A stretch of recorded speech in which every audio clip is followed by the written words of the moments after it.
Welcome to Samba Samba. Enjoy the video. You start by eliminating the obvious power issue. Plug the lightning cable into a known good charger for at least 10 minutes so the battery isn't refusing to boot. Next, press and hold the power button for about 1 second to turn Solo 3 on.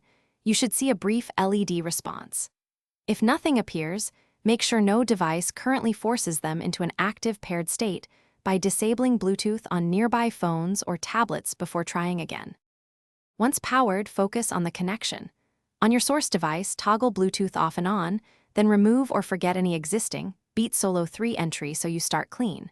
Put Solo 3 into pairing mode. You'll know by a pulsing LED or a spoken cue, then scan from your phone and select the headphones when they appear. Make sure you accept any pairing requests and then play short audio to verify the link. If audio is delayed, reconnect and test again. Finish by making sure the battery health and software state aren't the problem. Fully charge Solo 3 for a couple of hours using a different lightning cable or port to rule out bad chargers.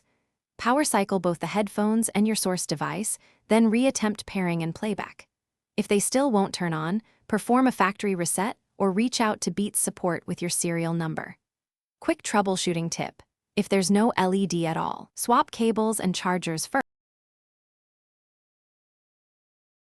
Thanks for watching. Consider subscribing if we helped you.